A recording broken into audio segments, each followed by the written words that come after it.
It won't be 100 meters dash. It perhaps will be a very, very tough marathon. The 2019 election race is here, and from across several political platforms, we're seeing new names, old folks who are coming back into the race, and they're saying one thing: they want to be the president of Nigeria. Who will be the president come 2019?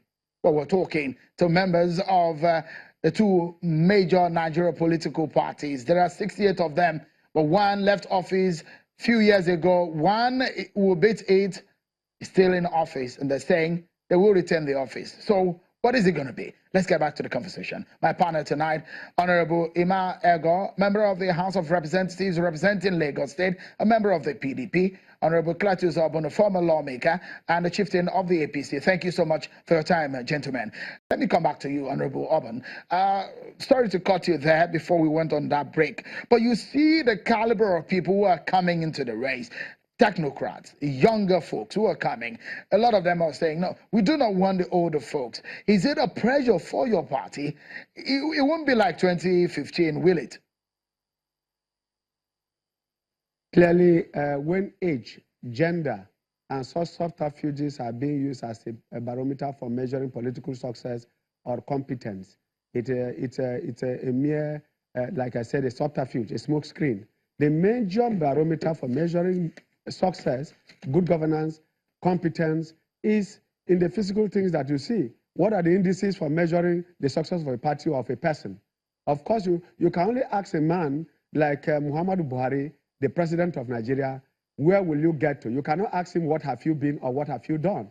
The statistics are there for everybody to see. And for APC, the change we promised has begun to show.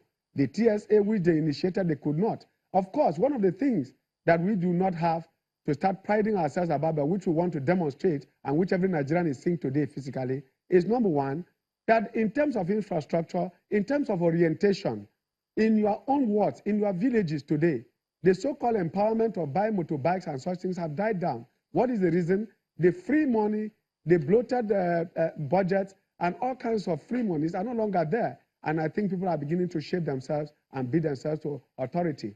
Many of the private schools, many private universities, and other such things. So I want to tell you that PDP is only trying to get back into government through the back door. But this is already too late, because even this sort of political mandarins that are parading today as bureaucrats, as technocrats, as professionals, as young people, are only learning the ropes of governance and how to win elections.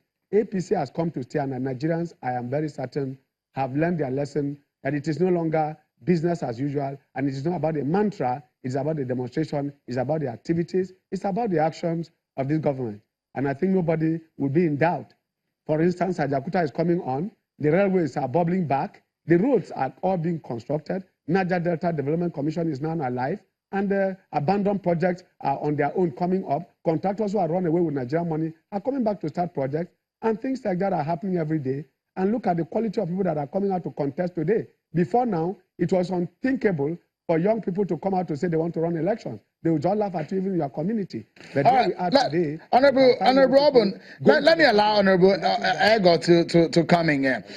As it stands right now, is it going to be a very tough one for your party to quickly come back in less than 4 years after he was thrown out of office by the APC? What exactly will your party be telling Nigerians in 2019? No, it is simple. We say APC got their chance, but they blew it. I mean, look at the indices. I agree with my friend that, APC and Buhari, President Buhari, have now tested government, and people can measure him, the barometer to measure him. Look at everything, serious unemployment. Even the Federal Ministry of Statistics says several millions of people are losing their jobs every day. Prices of things are going up. The dollar have crashed, And when you look at economic indices in the country, you see that they are very bad. People are no more able to feed themselves. If Nigeria have never been as bad as this since independence. Sorry if I may butt in. As a politician, you know what people say, you know what numbers mean, you know what the figures are saying, especially with a caliber of a Buhari. If he gets a ticket in 2015, you know what the numbers are saying, what he's done in the past 3 elections. The big question is that, do you have anyone in your party presently who can go head to head, for example, with a Buhari come 2019? Well, look at the caliber of people who have come out in PDP. Look at McAfee, who has just come out. That's a man who was a governor of a state. He ruled Kaduna State. There were no strike, there were no killings, and he was a senator. The man has come out. Look at the caliber of Atiku Abubakar. You know, a man whom a lot of people tried to pin to him to say, oh, he's corrupt, but nobody has been able to fight corruption in him.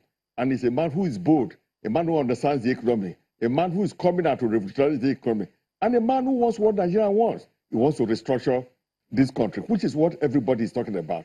When you look at that people, those type of people, you look at Dakwabo, one of the best governors that the country has ever produced from Gombe.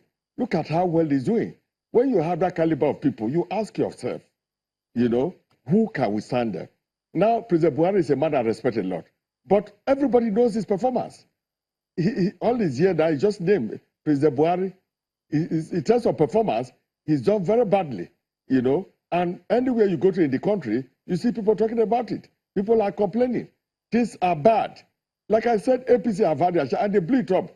There's no amount of grammar. Let's close the program now, and I'll allow Honorable Obun to give us the closing remarks on the program. You just have about less than 1 minute to do that, Honorable Obun. The question at the election will be, show us your scorecard and let us give you our vote or our mandate. That's what people will be saying come 2019. But as it stands right now, the Buhari that you had in 2015 and the Buhari you perhaps may be bringing to 2019 election, are those figures going to be the same? The statistics will bear us out. Deal with the economy. You are busy using the naira and the dollar ratio. You are busy using all kinds of indices that have no basis on ground. But I will tell you that what has been brought to the ground, number one, is that nobody has been able to detract first from the quantum of patriotism that Buhari brings to the table. Two, is that nobody, in the history of Nigeria from 1960 till today, no Nigerian head of state have come to office and handed to each state the palliative like Paris Club, the bailout funds for pensioners and salaries. The bailout funds were caused by PDP. And they were brought by PDP. Yeah, which they never used, which they never utilized. Which they never utilized. You couldn't utilize it. You couldn't utilize it. You didn't utilize it. You could not utilize the so-called bailout fund which you generated. You generated and put them under the copy for a few persons. All right, I guess that's the much we can have on the program. I must really thank you, gentlemen. It's a debate that will be ongoing for well in another few months, and it's going to be very interesting. I hope that we've had a very nice time outing with us tonight on the program, everyone. That's our show for today. Many thanks for being part of it. I'm Sean Kimale. Bye-bye.